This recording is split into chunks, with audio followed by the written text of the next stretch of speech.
कि किसी भी विषय को सुनाने के लिए और सुनने के लिए दोनों के लिए अधिकारी की जरूरत होती है। अधिकारी के बिना वस्तु फलित नहीं होती। अब वो कीमती हीरे को लेकर आलू की ढकेल पर चले जाओगे तो वो उस हीरे की क्या कीमत दे सकता है? तो कुछ इसको पता ही नहीं है हीरा है, आलू वाला क्या जाने हीरा क्या होता है। तो वो तो बस ये समझेगा कोई चमकना पत्थर है चमकीला, तो कहेगा ले जा भाई, बच्चे खेल लेंगे, किलो 2 किलो आलू ले जा, और तो क्या। लेकिन वही हीरा जब जौहरी के पास ले जाओगे तो इसकी लाखों करोड़ों रुपए की कीमत होती है हीरे की। होता छोटा सा है, कीमत उसकी लाखों करोड़ों होती है। तो ये भेद क्यों होता है? एक ही वस्तु को कोई समझ पाता है, कोई नहीं समझ पाता। एक ही गुरु से विद्यार्थी पढ़ते हैं, कोई प्रथम श्रेणी उत्तीर्ण होता है, कोई द्वितीय श्रेणी होता है, कोई तृतीय श्रेणी होता है, कोई परोत्तीर्ण होता है, और कोई तो जय जमुना मैया की फेल भी हो जाता है।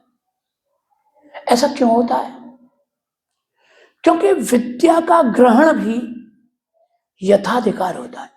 सबकी बुद्धि समान नहीं होती, सबकी समझने की योग्यता, धारणा शक्ति जिसको कहते हैं, किसी वस्तु को धारण करने की जो योग्यता है, अधिकार है, सबका एक जैसा नहीं होता है, सबका भिन्न भिन्न होता है।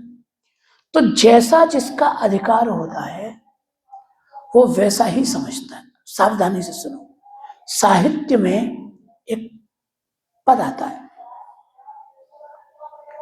3 लोग बैठे थे, तीनों ही मित्र थे।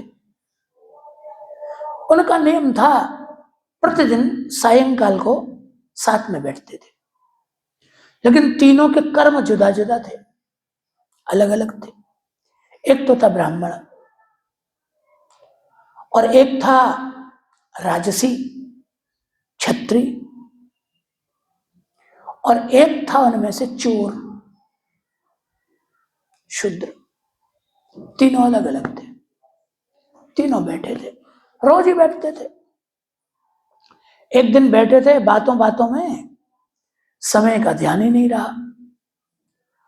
इतने में एक व्यक्ति का ध्यान गया ब्राह्मण का, तो बोला, अरे भैया, गतोस्तम अर्कः, गतोस्तम अर्कः, अर्कः अस्तम गता है थी। अरे भैया, सूर्य छिप गया, सूर्यास्त हो गया। उसने ध्यान दिलाया कि भाई साहब बातें करते हैं हम, तुम सूर्यास्त हो गया। ओ, तीनों उठ गए, बोले सूर्यास्त हो गया, चलो चलो भाई काम करना है। अब सूर्यास्त हो गया, पहले सबसे पहले ब्राह्मण उठा। क्यों उठा?